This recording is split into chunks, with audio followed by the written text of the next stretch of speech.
नमस्कार सर्वांना, मी ईश्वरी तुमच्या सगळ्यांचं आपल्या तुळजापूरच्या व्लॉगमध्ये खूप खूप स्वागत करते। तर आज आम्ही चाललोय भरपूर दिवसांनी असे तुळजापूरला।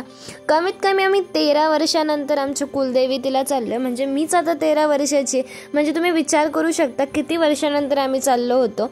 आता सकाळचे असे 5:30 वाजता 5-5:30 वाजता आम्ही निघालेलो।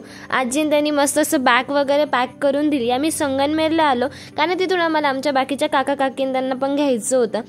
आता सूर्य उजळला होता आणि भूक खूप लागली होती, त्याच्यामुळे मंचर घाटाच्या थोड्या मागे आकाश हॉटेलला आम्ही थांबलेलो। इतकं सुंदर आणि इतकं VIP हॉटेल सांगते, खूपच छान।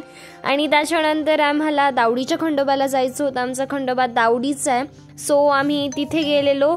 आणि इकडून बघताच म्हणजे मी फर्स्ट टाइम गेले होते, त्याच्यामुळे मला बघताच इतकं असं छान वाटत होतं, कारण की एकदम असे ओल्ड किल्ल्यांसारखं वगैरे त्याला असं म्हणजे आपण म्हणतो ना डेकोरेशन टाईप सगळं केलेलं होतं। भरपूर वर्षांपूर्वीचं आहे ते, त्याच्याकडे बघून खूप छान वाटत होतं। हा असलीवाला घोडा त्यांनी तिथं पाळलेला आहे, कारण आपण म्हणतो खंडोबाचं वाहन वगैरे म्हटलं जातं। तर सकाळी फार गर्दी नव्हती, आम्ही खोबरं आणि आपण भंडारा वगैरे तिथून घेतला आणि त्याच्यानंतर मंदिरात जायला निघालेलो।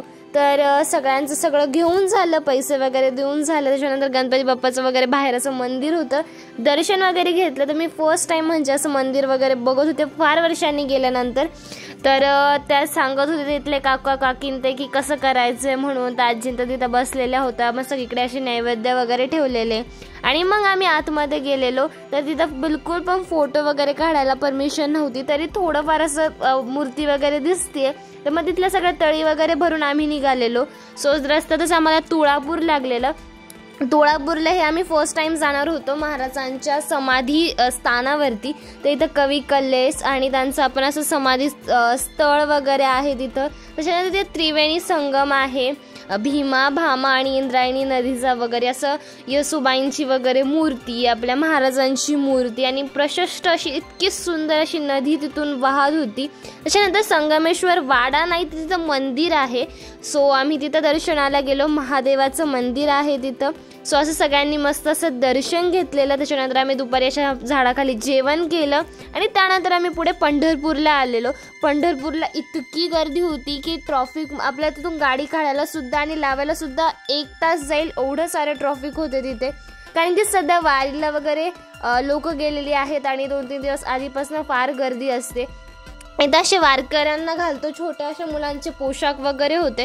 आम्ही सगळ्यांनी इथे मस्त असे गंध लावून घेतलेले आणि मला अशा कोणत्या ठिकाणी गेलं आणि तिथला असा म्हणजे तिथल्या कल्चरचा गंध लावला नाही मी, असं होतच नाही। त्याच्यामुळे मस्त असं गंध वगैरे लावला। दादा तर इतका क्यूट दिसत होता या गंधामध्ये। इकडून अशी छोटीशी पालखी निघाली होती, असं गोल चक्कर मारतात तिथनं आणि परत मंदिरापाशी येतात ते। आणि आम्ही मस्त असं कळसाचंच दर्शन घेतलं, कारण की आम्हाला पुढेही निघायचं होतं। सो रात्री झाली होती अशी सायंकाळ आणि असे मस्त हायवेच्या लाईट बघत बघत आम्ही अक्कलकोटला पोहोचलेलो। अक्कलकोटला पण फार गर्दी होती, कारण की आता आपण म्हणतो ना पंढरपूरला आलो तर पुढं कितीक वेळ म्हणून अक्कलकोटलाही लोक जातात आणि खूप गर्दी होती तिथं। पण इतकी गर्दी होती का फोटो आणि काय करायला वेळच मिळाला नाही। रात्रीचं जेवण केलं आणि तुळजापूरला आम्ही रात्रीच निघालेलो। सकाळी तिथं पोहोचलेलो आणि म्हणजे असं तिथंच राहिलो आणि सकाळी 5:30-6च्या दरम्यानच दर्शनाला लागलो, कारण की आम्हाला देवीचा अभिषेक करायचा होता। मी पुजारी म्हणजे आम्ही ॲडवाईस केले होते आम्हाला आणि मग आम्ही तिथून त्यांना म्हणजे सगळं विधिवत समजून घेतला आणि आम्ही तिथं पोहोचलो। सो लाईनला असे उभे वगैरे राहिलो आणि मग डायरेक्ट आम्ही बाहेर आल्यानंतरची व्हिडिओ आहे ही। त्या पुजाऱ्यांनी आमची आरती वगैरे म्हणजे ओटी भरण केलं, आरती वगैरे करून घेतली देवीची। त्याच्यानंतर सगळं असे मंत्रतंत्र काहीतरी बोलत होते ते, गंध म्हणजे कुंकू वगैरे लावलं सगळ्यांना, सगळ्यांकडून आरती करून घेतली। आम्ही किती वर्षांनी वगैरे गेलो हे सगळं जेव्हा आम्ही त्यांना सांगितलं। चिंतामणी दगड वगैरे होता तो सुद्धा आम्ही तिथे बघितलेला आणि असं मस्त असं दर्शन घेतलं, तुम्ही तर स्क्रीनवरूनच घ्या। त्यानंतर आम्ही थोडीशी शॉपिंग करावं, प्रसाद घ्यावा इथला म्हणून तिथं गेलेलो।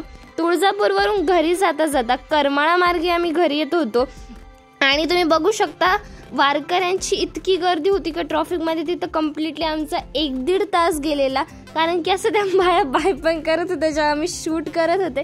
तर असा होता आजचा व्लॉग, कसा वाटला नक्की सांगा। चला भेटूया पुढच्या व्लॉगमध्ये, बाय।